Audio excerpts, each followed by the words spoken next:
one dimensional, two dimensional and three dimensional motion.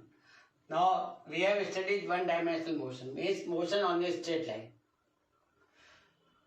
Two dimensional motion means motion in a plane.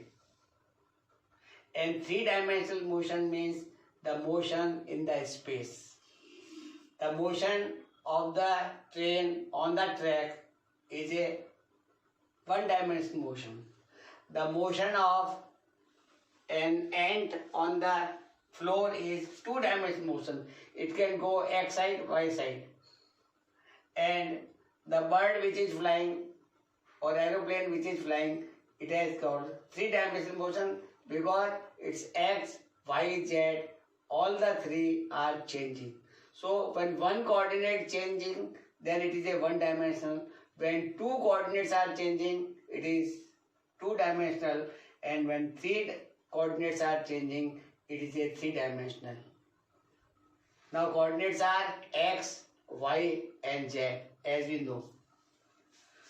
So one dimensional motion, I take the one dimensional motion. This is the origin and this is the motion of the particle. It moves in this direction and we consider it as a x direction. This is x axis. So we will consider a one dimensional motion.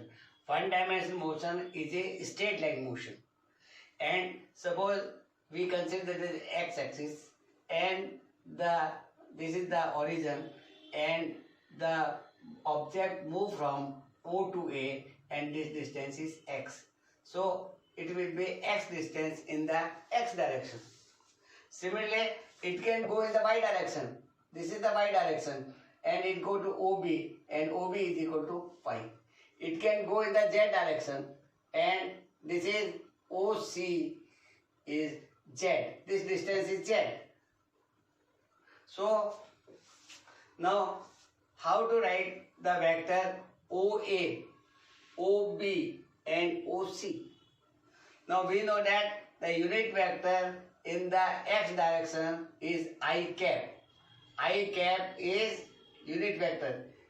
Unit vector में क्या पढ़ लो, ऊपर cap लगा दे, इसका मतलब ये unit vector है. तो यूनिट वेक्टर एक्स डायरेक्शन में आई कैप होता है, वाई डायरेक्शन में जे कैप होता है, इस डायरेक्शन में आई कैप है, वाई डायरेक्शन में जे कैप है और जेड डायरेक्शन में के कैप है. तो ओ ए डिस्टेंस कितना है, एक्स के बराबर. ओ ए क्या है, मैग्नीट्यूड है एक्स डायरेक्शन में. अब ओ ए वेक्टर क्या होगा, ओ ए वेक्टर जो है वो होगा x magnitude multiply unit vector. तो यूनिट वेक्टर से तो ये वेक्टर आ जाएगा. तो ओ ए वेक्टर बराबर हो जाएगा आपका एक्स इंटू आई. अब I is the unit vector, X is the magnitude which is equal to O A. Similarly, OB. This is the origin and this B point. OB will be equal to this distance is suppose y on the y-axis. So OB is equal to y. Y is the magnitude, distance. So we can have the OB vector will be equal to y is the magnitude, this distance multiplied by j. If OC is equal to z, then OC vector will be equal to z into k vector. Suppose in x is equal to, suppose x is equal to 8. OA is equal to 8 kilometer. Then OA vector will be equal to 8I kilometer. Similarly, OB, suppose this is 10 meter. It is 10 meter. Then OB vector कितना हो जाएगा? This is equal to 10 into j meter. It gives the direction. This 10 meter is the j direction. Similarly, OC, suppose it is 12 or suppose it is minus 12 meter. Then OC vector will be equal to minus 12 k unit vector into meter. यहाँ per unit vector लिखा. So one dimension के one जो है हम x direction में करेंगे, unit vector आई लेंगे, Y direction में जे लेंगे, जेड डायरेक्शन में के लेंगे. जो भी आपका मैग्नीट्यूड है उसको अपन आई से मल्टीप्लाई करेंगे तो वो आ जाएगा। ये आपका 8 है तो 8 I हो गया मीटर, और ये आपका 10 है तो 10 J मीटर हो गया। ये आपका 12 है, -12 है तो -12 K मीटर हो गया। Now in 2 dimension, 2 dimension means the motion on the plane. कितने प्लेन होंगे आपके? XY प्लेन हो सकता है, YZ प्लेन हो सकता है, XZ प्लेन हो सकता है, 3 प्लेन हो सकते हैं।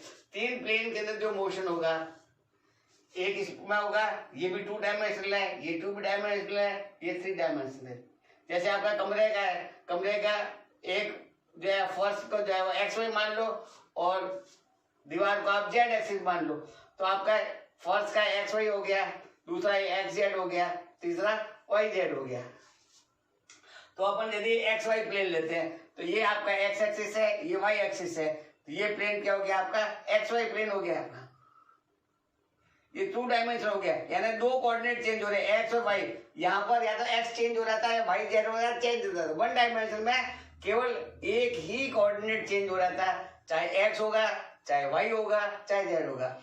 यहाँ पर 2 कोऑर्डिनेट चेंज हो रहे हैं, X और Y दोनों चेंज हो रहे हैं। सो ये पॉइंट यहाँ पर था और ये पॉइंट A हो गया, इसके कोऑर्डिनेट X और Y है। इसको यहाँ पर ड्रॉ परपेंडिकुलर कर दो, ये X हो जाएगा और ये Y हो जाएगा। तो ये वेक्टर क्या हो जाएगा? ये वेक्टर बराबर इसके प्लस इसके हो जाएगा। सो OA वेक्टर क्या हो जाएगा? OA वेक्टर बराबर OB vector plus BA vector. इसको अपन आगे समझाएंगे वेक्टर एडिशन में, अभी आप इसको मान लो ये वेक्टर। तो इसको क्या लिख देंगे अपन? X into I plus Y into J। Similarly यदि आपका ये X आपका Y एक्सिस, ये Z एक्सिस है और इसके अंदर इसके कोऑर्डिनेट जो है वो Y और Z है, तो इसका क्या हो जाएगा? OP वेक्टर बराबर क्या हो जाएगा? OC प्लस CP बराबर क्या होगा? Y into J cap plus Z into K cap. और यदि आपका ये XZ प्लेन में उसके कोऑर्डिनेट X और Z है तो OQ बराबर हो जाएगा X I cap plus Z K cap. तो अपन 2 डायमेंशन पर लिख सकते हैं। अपन लेते हैं थर्ड केस, जो कि आपका 3 डायमेंशनल है। मीन्स जैसे कोई जो है वह मक्खी जो है वह कमरे में उड़ रही है, तो उसका X भी चेंज हो रहा है, Y भी चेंज हो रहा है, Z भी हो रहा है।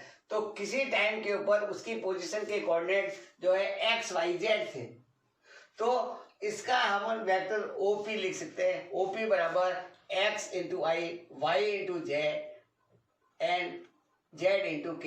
ये इसका वेक्टर होता है। अब सपोज इसके कोऑर्डिनेट जो है वह Q कोऑर्डिनेट आपका दूसरा पॉइंट है, जिसका कि 3 है, 4 है, -1 है। X बराबर है 3, Y बराबर है 4 और J बराबर है -1। तो इसको अपन OQ वेक्टर क्या लिख देंगे? 3 into I, 4 into J -1 into K। तो ये इसका वेक्टर हो जाएगा। या K कैप लगा दो, J कैप लगा दो, I कैप लगा दो। अब पोजीशन वेक्टर अब थर्ड डायमेंशन अपन कैसे निकालते हैं? जैसे आपका ये कोई पॉइंट है और ये 3 डायमेंशनल है, ये X एक्सिस है, ये Y एक्सिस है, ये Z एक्सिस है और इसके कोऑर्डिनेट X, Y और Z है। तो अपन क्या करेंगे कि यहाँ से अपन फर्श पे जो है वह परपेंडिकुलर डाल देंगे और ये P का परपेंडिकुलर फर्श के ऊपर जो है वह B आ गया। ये X कोऑर्डिनेट मान लिया और इसको अपन ने Z कोऑर्डिनेट मान लिया। ये आपका Y कोऑर्डिनेट है। तो यहाँ से अपन ने प्रोजेक्ट किया, यहाँ पर परपेंडिकुलर डाला और ये B पर आ गया। अब यहाँ से अपन X पर परपेंडिकुलर डाल दिया और Z पे डाल दिया। ये जो है वह BC पर ये परपेंडिकुलर है और ये B परपेंडिकुलर है। तो आपका X क्या होगा? OC, ये X हो जाएगा। OA आपका Z हो जाएगा और OD आपका क्या हो जाएगा? Y। तो यहाँ पर आपका ये P वेक्टर है, OP वेक्टर को क्या लिख देंगे?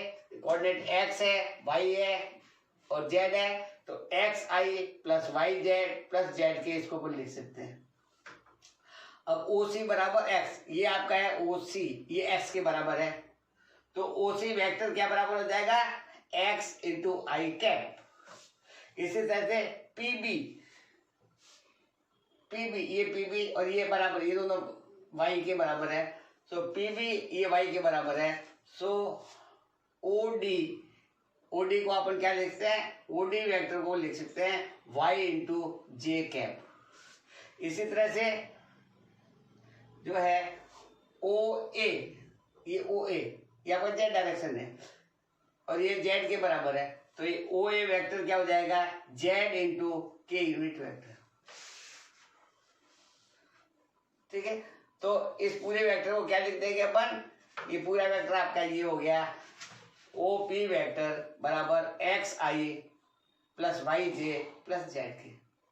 अब यहाँ पर जो है यह ओपी वेक्टर जो है एक्स एक्सिस से अल्फा कौन बना रहा है, वाई एक्सिस से बीटा कौन बना रहा है और जेड एक्सिस से गामा कौन बना रहा है। अल्फा कौन किससे बना रहा है, एक्स से, बीटा कौन किससे बना रहा है, वाई से, और गामा कौन बना रहा है, जेड एक्सिस से।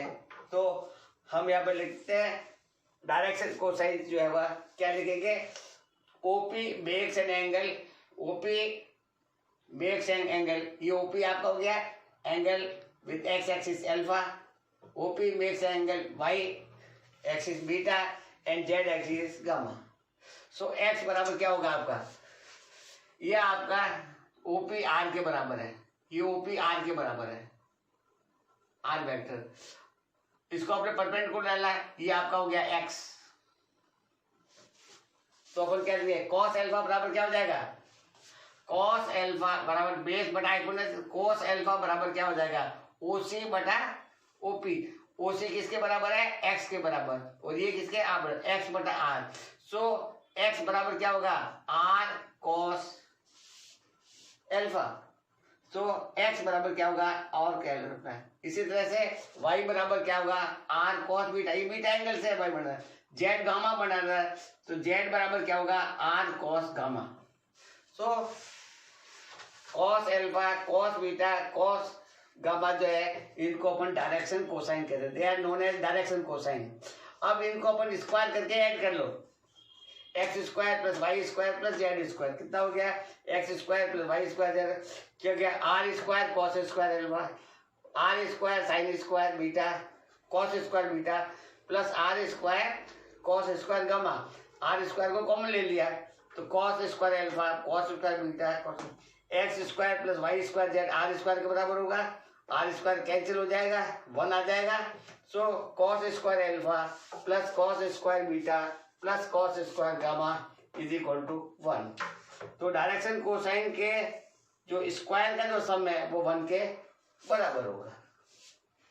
तो इसी प्रकार अपन डायरेक्शन कोसाइन को समझा सकते हैं, यानी यदि अपन को अल्फा दिया हुआ है, आर दिया हुआ है तो एक्स निकल जाएगा, एक्स दिया हुआ है, अल्फा दिया हुआ है, आर निकल जाएगा, एक्स दिया हुआ है, आर दिया है तो अल्फा निकल जाएगा।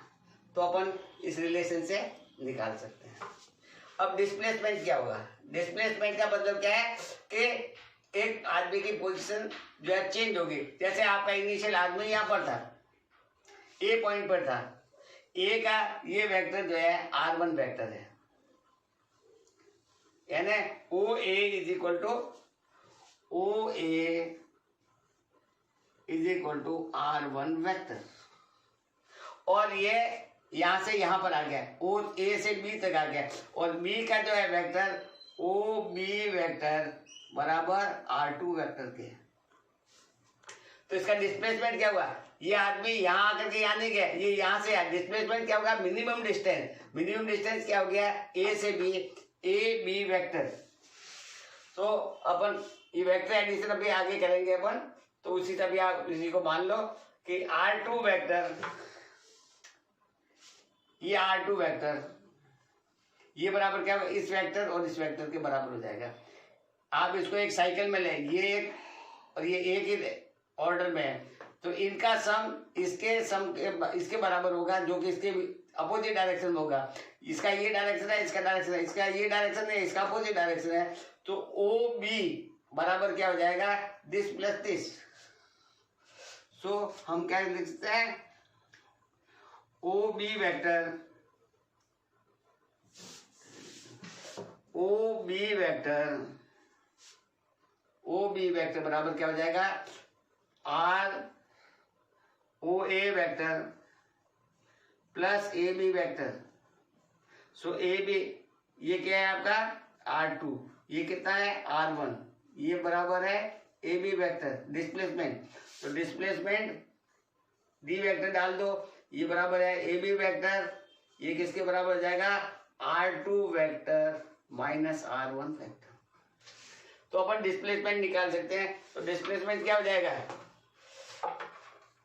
यदि आपका यहाँ पर जो है वह यदि अपन 2 डायमेंशन करते हैं और ए के कोऑर्डिनेट जो है आपके x1 और y1 है, बी के कोऑर्डिनेट x2 और y2 है, तो डी वेक्टर बराबर क्या हो जाएगा, डी वेक्टर बराबर R2 वेक्टर, ये हो गया, ये कितना हो गया इसका x2 into I plus y2 into J minus इसके कोऑर्डिनेट क्या हो गया है x1 आई प्लस y1 जे।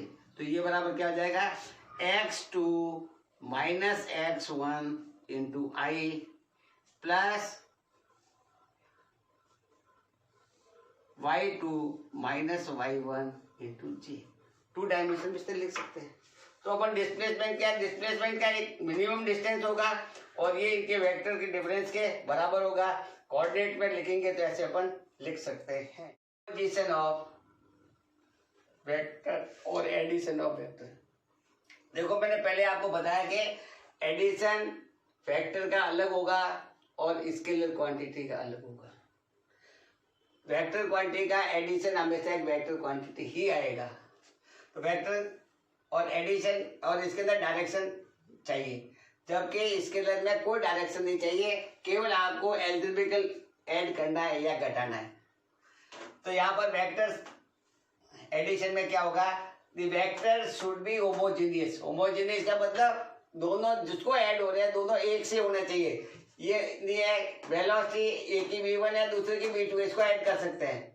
एसिलेशन a1 है a2 ऐड कर सकते हैं, दोनों एसिलेशन है तो दोनों होमोजेनियस हो गए। अब यहाँ पर यदि मैं एसिलेशन में वेलोसिटी जोड़ूं तो नहीं कर सकते, क्योंकि वेलोसिटी अलग वेक्टर है और एसिलेशन अलग वेक्टर है, इनका यूनिट अलग है। इसी तरह से डिस्प्लेसमेंट और वेलोसिटी को अपन ऐड नहीं कर सकते, क्योंकि डिस्प्लेसमेंट का मीटर और इसका मीटर पर सेकेंड, तो यह एडिशन नहीं हो सकता। एडिशन हमेशा क्या होगा, होमोजेनियस होगा। दोनों ही वेक्टर एक ही प्रकृति के होने चाहिए, उनकी एक ही डायमेंशन होनी चाहिए। मैग्नीट्यूड चाहे कितना भी चेंज हो उससे कोई फर्क नहीं पड़ता है। Vector sum is represented by A resultant vector. अब आपके वेक्टर है, आपके पास में 3 वेक्टर है ए बी और सी, तीनों ही वेक्टर एक ही है। चाहे तो ये आपका सपोज डिस्प्लेसमेंट है, ये भी दूसरा डिस्प्लेसमेंट है, ये दूसरा डिस्प्लेसमेंट, ये वेलोसिटी है, ये दूसरी वेलोसिटी है, तीसरी वेलोसिटी है, तो ये सभी के होमोजेनियस है। तो इनका सम एक वेक्टर क्वांटिटी आएगा और उसको अपन रिजल्टेंट बोलेंगे। तो न तो ए के बराबर होगा, न बी के बराबर होगा, न सी के बराबर होगा, ये एक रिजल्टेंट वेक्टर होगा जो कि आर के बराबर होगा। मैंने आपको पहले बताया कि जो है वह वेक्टर एडिशन जो है वह क्युमुलेटिव है, यानी a प्लस बी बराबर b प्लस सी। तो यदि अपन इसको a b c को जोड़े तो भी वही आएगा। एक में b और c को पहले जोड़ दे फिर a में जोड़ दे तो भी वही आएगा। a और b को पहले जोड़ दो फिर c को जोड़ दो वही आएगा। तो इसमें कोई फर्क नहीं पड़ेगा, चाहे अपन a b और c से जोड़ो या a b से c जोड़ो या b c से a जोड़ो, कोई फर्क नहीं पड़ेगा। अब इसका पहले अपन लेते हैं ग्राफिकल मेथड से अपन कैसे बताते हैं। ग्राफिकल मेथड के अंदर पहला जो है वो है ट्रायंगल लॉ, यानी एक वेक्टर है जो कि ये वेक्टर एक है, ये दूसरा वेक्टर है, इसका ये टेल, इसका हेड, इसका टेल, ये हेड। सो ये एक ऑर्डर में हो गया, इसका डायरेक्शन ये इसका डायरेक्शन ये। तो एक ही ऑर्डर में हो गया, इसका टेल, इसका हेड, इसका टेल और इसका ये एक ही डायरेक्शन में हो गया। तो ये आपका दोनों वेक्टर जो है वो दे आर इन ऑर्डर। यदि आपका जो है भाई ट्रायंगल है, ये ट्रायंगल बन रहा है और इस ट्रायंगल के अंदर दो वेक्टर जो है वो इन ऑर्डर में है, ये एक वेक्टर ए और ये वेक्टर बी, दोनों एक ही ऑर्डर में है, यानी एक ही दिशा में चल रहे हैं, एक इनका डायरेक्शन एक ही है, इसका हेड, इसका टेल इसका हेड से मिल रहा है, इसका तो इसका रिजल्टेंट क्या होगा, इसका टेल और इसका हेड होगा। सो ट्रायंगल लॉ क्या बताता है कि यदि दो वेक्टर जो है they are in order, means they are in the same order, then the resultant this will be the third side but in opposite direction. ये होगा, इसका जो रिजल्टेंट आएगा वो इसके अपोजिट डायरेक्शन में आएगा। सॉरी, ये हो गया ना, तो इसके अपोजिट डायरेक्शन में ही आएगा, ये टेल हो जाएगा, ये हेड हो जाएगा। सो यहाँ पर अपन क्या कहेंगे कि यहाँ पर वेक्टर ए है, तो वेक्टर आर बराबर क्या हो गया, ये आपका रिजल्टेंट वेक्टर आर हो गया, आर वेक्टर बराबर ए वेक्टर प्लस बी वेक्टर। अब आप बी प्लस ए में कोई फर्क नहीं पड़ेगा, इसी को अपन आप ट्रांसलेट कर लेते हैं अपन, ये आपका बी में ए जोड़ना है अपन को। सपोज आपका ये आपका वेक्टर था बी और ए को मैं आगे छिड़का देता हूं, यह ले इसके पैरेलल खींच दिया, ये ए वेक्टर हो गया, इसके पैरेलल खींच दिया इधर और ये हो गया आपका रिजल्टेंट। कितना हो जाएगा,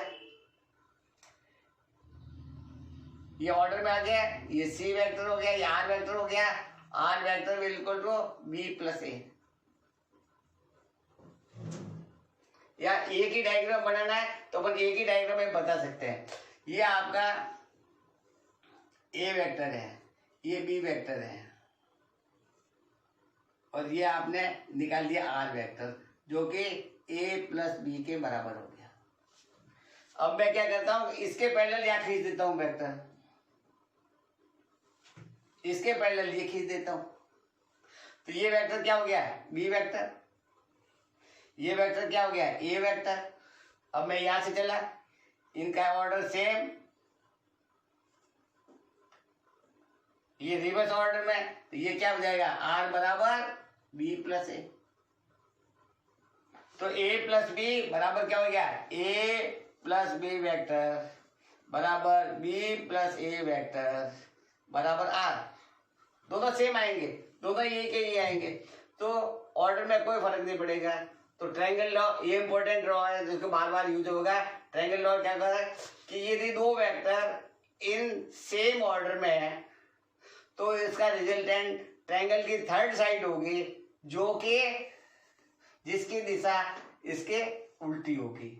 और यहाँ पर ये कहते हैं ये वेक्टर ए है, ये वेक्टर बी है, इसके ये दोनों ओपन एंड है, यहाँ पर कुछ नहीं है, इसका रिजल्ट दोनों ओपन एंड हो गए।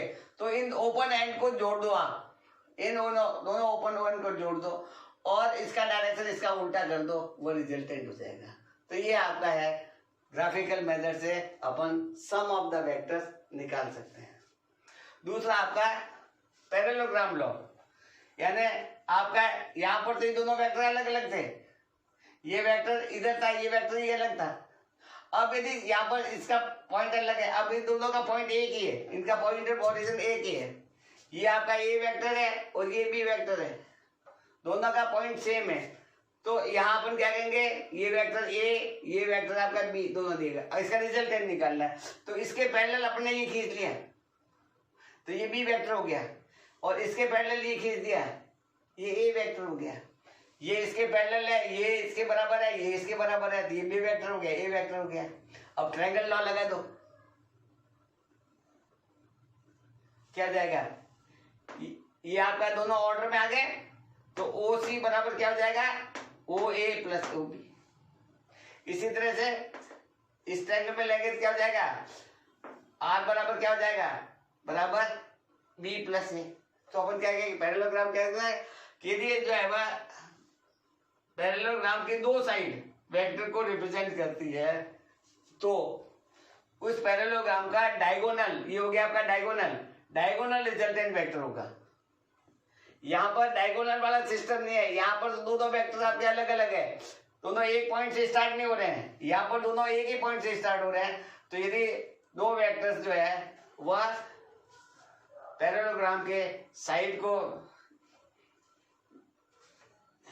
डिफाइन कर रहे हैं तो उनका जो रिजल्टेंट है पैरेललोग्राम के डायगोनल के बराबर होगा। तीसरा है पॉलीगन। पॉलीगन में क्या होगा, साइड जो है वह एक से ज्यादा, दो से ज्यादा। तो ये जैसे आपका एक पॉलीगन है और इसके अंदर ये एक वेक्टर है, ये बी वेक्टर है, सी वेक्टर है, ये डी वेक्टर है, ये सभी एक ही ऑर्डर में, एक ही ऑर्डर में, they are in the same order, सभी जो है वह एंटी क्लॉकवाइज है ऑर्डर में। तो इसका रिजल्टेंट वेक्टर क्या होगा, ये इसका एंड हो गया, इसका ये इसका फर्स्ट हो गया। तो ये जो आपका क्लोजिंग साइड है इसको आप मिला लो, क्लोजिंग साइड को मिला लो। तो क्लोजिंग साइड को जब मिलाएंगे तो यह जो है इसकी क्लोजिंग साइड का अपोजिट डायरेक्शन। तो आर वेक्टर क्या हो जाएगा, ये सपोज आपका ओ है, ये पी है, ये क्यू है, ये आर है, ये एस है। तो आपका रिजल्टेंट क्या हो गया, ओ एस वेक्टर इस डायरेक्शन में आएगा बराबर O P vector plus P Q vector plus Q R vector plus S R vector, इन सब के सब। अब इसको अपन प्रूव भी कर सकते हैं आसानी से। यदि अपने इस दोनों को मिला लिया, ये ट्रायंगल बन गया, ये ट्रायंगल के दोनों ऑर्डर में है, तो इसका रिजल्टेंट क्या हो गया, इसके विपरीत में, तो ये हो जाएगा आपका ए प्लस बी, ए वेक्टर प्लस बी वेक्टर। अब ए बी वेक्टर के डायरेक्शन क्या, ये हो गया। अब इसको दे, ये दोनों भी ऑर्डर में हो गए, दोनों का सेम डायरेक्शन है, इसका रिजल्टेंट ये हो जाएगा, ये कितना हो जाएगा, A vector plus B vector plus C vector, इसी जुड़ जाएगा। अब ये एक और ट्रायंगल हो गया आपका, तो ये और ये दोनों ऑर्डर में, ये अपोजिट डायरेक्शन में, तो ओ एच बराबर क्या होगा, इसके जोड़ के बराबर।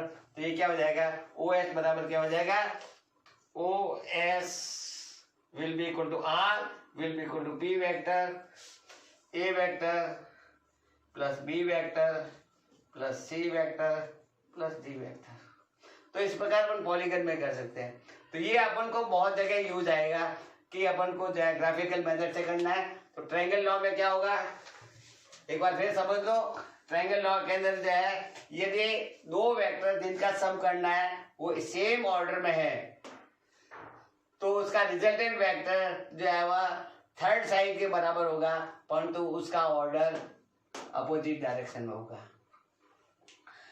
सेकेंड, पैरेललोग्राम लॉ में क्या होगा कि यदि दो वेक्टर एक जो है वह पैरेललोग्राम के दो साइड को व्यक्त कर रहा है, ये साइड हो गया, ये दूसरा हो गया, ये पैरेललोग्राम बना दिया, तो इसका जो रिजल्टेंट होगा इसके डायगोनल के बराबर होगा। यानी ए वेक्टर प्लस बी वेक्टर का जो सम होगा वह ओ सी वेक्टर के बराबर होगा, जो कि डायगोनल के बराबर होगा। तीसरा पॉलीगन का, पॉलीगन में जो है वह यदि जो है वह दो की जगह 3, 4, 5 वेक्टर्स है, समझिए एक वेक्टर है, दो वेक्टर है, 3 वेक्टर है, 4 वेक्टर है, और इसका सम निकालना है, तो ये क्या हो जाएगा कि ये सभी ये सभी एक ही ऑर्डर में है और ये आपका एंड हो गया। तो इसका रिजल्टेंट इसको मिला लो, ये आपका क्लोजिंग साइड को मिला लो और इसके ऑर्डर का विपरीत कर दो।